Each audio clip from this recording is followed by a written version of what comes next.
let's see, a 3-section skating rink, portable skating rink, and they want to maximize the skating area. So they want to maximize this area. All you know is that each rink is X units wide and Y units long. You have 1,500 feet of boards and you want to maximize the area. Okay, so we're talking about two things. We're talking about length, because we have 1,500 feet of boards, and they also talk about area. So let's go ahead and set up equations for what we know. So I know that I've got X here, so I also know that this is X, right? Because they're the same measure, and then I know that these are Y's. So I have a total of 6X plus 4Y. That's going to equal 1,500 feet. Okay, because that's a total, that's just the sum of all the boards, right? So 6X plus 4Y equals 1,500. I can make this equations with smaller numbers if I want. I can divide everything by 2, so this will be 3X plus 2Y equals 750. So I'm going to keep this equation right here.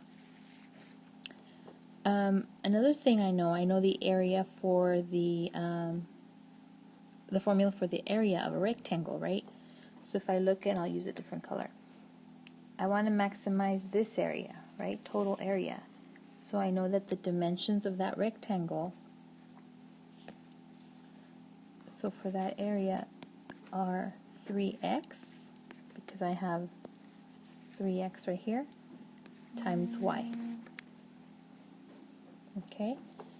So I'm going to use, I have a system of two equations right here, so I'm going, and I notice that right here I have a y that I can solve for, and I could substitute it in here, so that I could have an equation for the area in terms of x.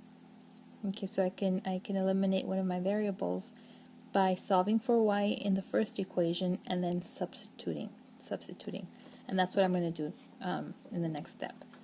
So let me subtract 3x from both sides out of this equation. So I get 2y equals negative 3x plus 750. Then I'm going to divide by 2. So I get y equals negative 3x over 2, and I'm just going to separate them because I noticed that I can divide 750 by 2, so that's going to give me 375. Okay, and so I have y equals negative 3x over 2 plus 375. So I'm going to take that and substitute it here. Okay, so I can say, let me put it on the side here. I'm going to work on this side of the board. So then I have A equals 3x times negative 3x over 2 plus 375. Oops, that looks like a 2. 375. So I can distribute right here. So A is the area. Negative 9x squared over 2 plus 3 times 375 is 1125 x. So here I have the formula, or the equation of a quadratic, right? You see that it's a square right here, so it's a quadratic. It's opening down, and so it gives me the area of the rectangle in terms of x. Okay, so I want to maximize this area. So remember what the quadratic looks like. It's a negative a, so it's a parabola, right? So then we know that the a would be maximum up here, and that point is called the vertex. So I have to find the x-coordinate of the vertex so that I know what x value would give me the maximum area. So let me move this down a little bit. So the formula for the vertex is x equals negative b over 2a. So negative b would be negative 11/25 over 2 times negative 9/2. So the 2's reduce to 1. The negative over negative is positive. And then, so 11/25 divided by 9, that's going to give you 125. So that means that when x is 125, that's when I'm going to have my biggest area. Okay, the largest area. And with that, I'm going to go back and replace the x right here. Let me point to it. Replace the x right here so that I could figure out my y. Okay, so that I can give the dimension of the y. I already know that 1x is 125, so 3x, I just multiply that 125 by 3. So I already have this dimension right here. I need to find this one, because the question is, what are the dimensions that give the maximum area? So, come over here, and y equals negative 3 times 125 over 2 plus 375. Okay, and so you multiply 3 times 125, that's 375 divided by 2.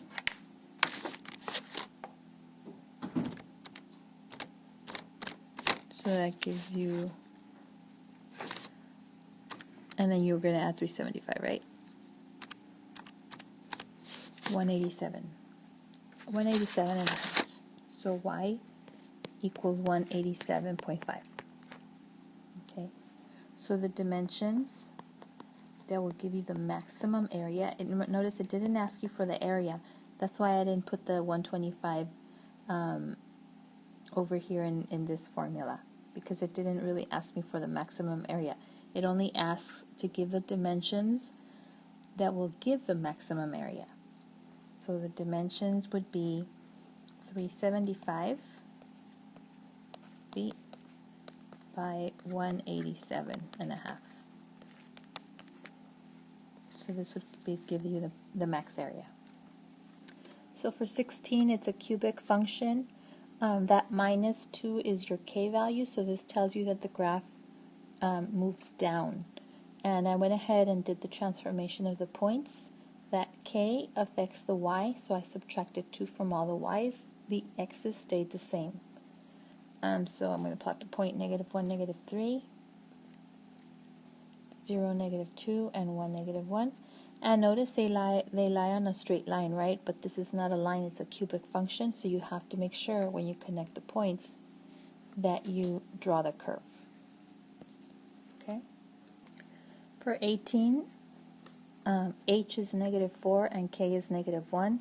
So I'm subtracting 4 from all the x's, and I'm subtracting 1 from all the y's. And then I already went ahead and did the work right here.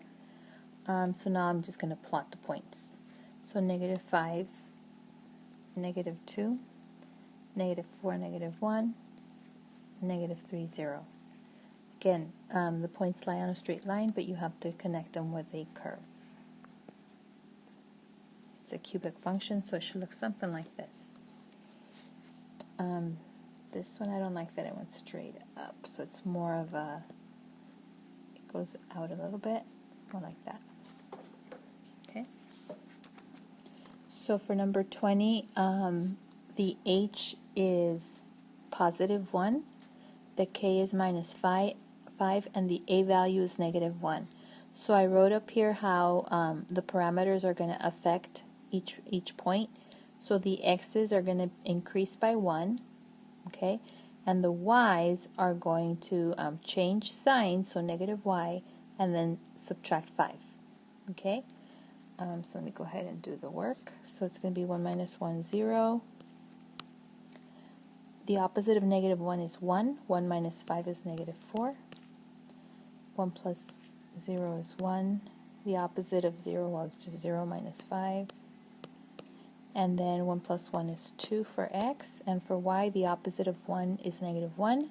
Minus 5 is -6. Okay, so here are the points. So now we're going to sketch it.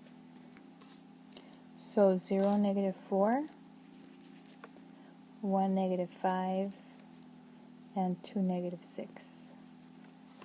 So I'm going. Okay, so here's number 20. I don't know if I recorded like the whole process, but anyway, I transformed the points here and then connected them. Because the A is negative, there's a reflection over the x-axis, so that's why it's coming down to the right. Okay, so it moved to the right 1 and down 5 with the reflection over the x-axis.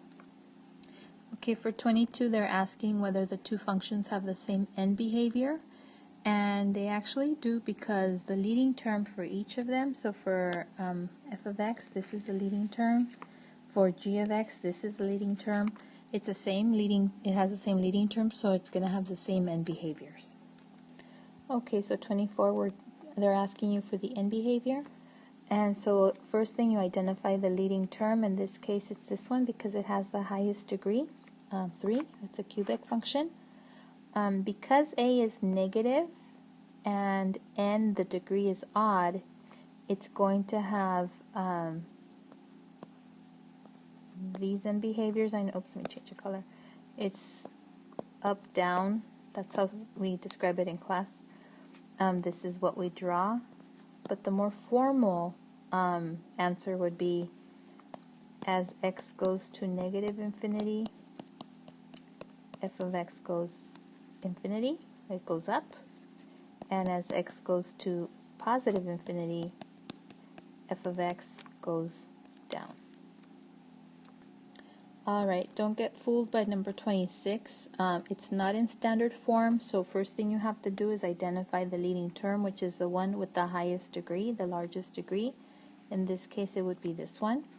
So the a value is positive, it's +4, and the degree is 5. So it's it's going to be let's see, down. Oops, let me change the color. Down on the left, up on the right, and so you have, this is how we talk about it in class sometimes, and then again the formal way of writing it, as x goes to the left, so as x goes to -infinity, f of x goes to -infinity, and as x goes to infinity or +infinity, f of x goes to infinity or +infinity. Okay, so for 28, part A, we're going to find the zeros algebraically. So first thing I'm going to do is factor out a -x. That leaves me 2x squared plus x minus 1. And then I factor the trinomial. Factors of -2 that add up to 1, to +1, would be 2x and -x. Those two multiply to give you -2x squared and add up to give you x, right? So I'm going to use a little 2 by 2. 2x squared goes here, 2x here, -x and -1. Then I factor the first row. Greatest common factor is 2x. So x times 2x gives me 2x squared. 1 times 2x gives me 2x. And x times -1 gives me -x. And then I check that -1 times 1 gives me -1. So my factors are -x, 2x minus 1, and x plus 1. So the zeros, I'll just put a z, are 0, 1/2, and -1. It also asks you to check with a graphing calculator. So go ahead and use Desmos, or if you have a handheld, input the equation, the function, and verify that you do in fact get 0, 1/2, and -1.